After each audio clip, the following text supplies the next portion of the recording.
Assalamualaikum warahmatullahi wabarakatuh. Saya perwakilan dari kelompok 4 yang beranggota 6 orang. Saya sendiri Anistia, selanjutnya Hidia Yumna, Putri Arisa, Siti Nurhaliza, Zia Samsunanda, dan Nanda Zamzami.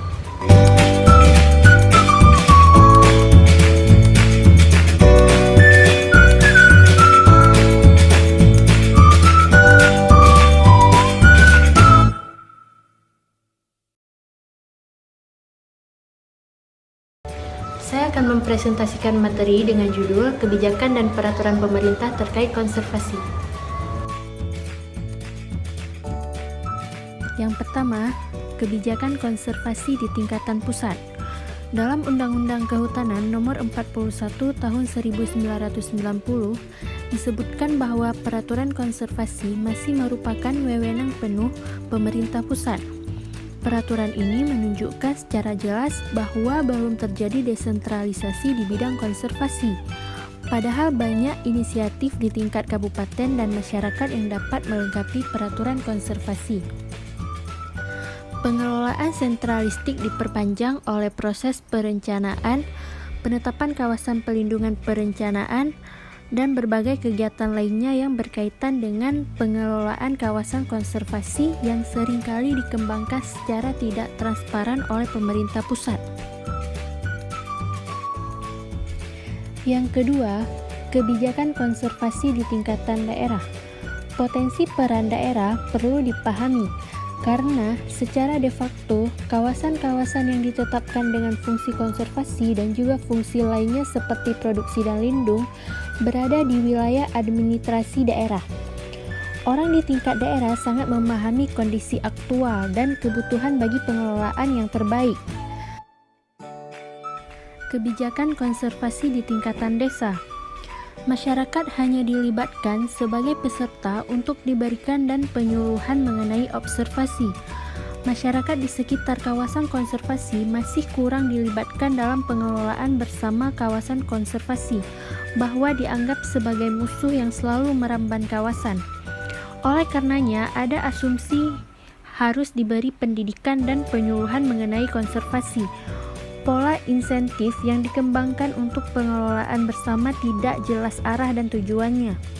Pemerintah hanya berharap masyarakat dapat membantu memelihara kawasan saja tanpa adanya perjanjian yang jelas. Jika terjadi masalah terkait dengan kawasan tersebut, masyarakat merasa tidak bertanggung jawab atas permasalahan yang dihadapi. Pengelolaan kawasan konservasi. Pengelolaan kawasan konservasi tidak hanya untuk tujuan konservasi semata, dikembangkan utamanya untuk perlindungan hidupan liar. Namun sekarang konservasi mencakup tujuan sosial dan ekonomi, restorasi, rehabilitasi, dan tujuan-tujuan sosial ekonomi dan budaya.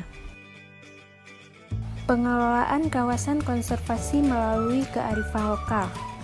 Kearifan lokal menurut Sony Keraaf yaitu semua bentuk pengetahuan, keyakinan, pemahaman atau wawasan serta adat kebiasaan atau etika yang menuntun perilaku manusia dalam kehidupan di dalam komunitas ekologis.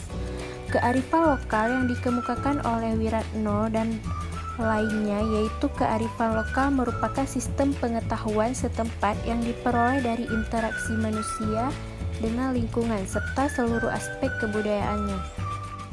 Tantangan-tantangan yang dihadapi selama penerapan kebijakan terkait konservasi. Tantangan konservasi lahan pertanian yaitu erosi tanah, banjir dan longsor, pencemaran tanah, kebakaran hutan dan lahan, dan konversi lahan pertanian. Konsultasi publik terkait kebijakan konservasi. Mekanisme konsultasi publik yaitu suatu rangkaian proses yang dijalankan oleh pemerintah atau pihak-pihak lain yang berkepentingan seperti lembaga internasional, lembaga swadaya masyarakat, kalangan perguruan tinggi, dan masyarakat pihak lain yang memiliki inisiatif yang sama dalam pembuatan kebijakan kepada masyarakat khususnya dalam pengelolaan kawasan konservasi. Konsultasi publik terdapat 3 tahapan proses pembentukan kebijakan yang meliputi yaitu 1. Tahap rencana inisiatif, di mana inisiatif atau rencana penyusunan peraturan perundang-undang disampaikan kepada publik. 2. Tahapan rencana akademik, pembuatan materi muatan peraturan perundang-undang, tujuannya agar substansi peraturan perundang-undang tersebut mempunyai alasan yang kuat dan bisa dipertanggungjawabkan secara akademis. 3. Tahapan rencana peraturan penerjemahan rencana akademis ke dalam bahasa hukum. Demikianlah presentasi tentang kebijakan dan peraturan pemerintah terkait konservasi.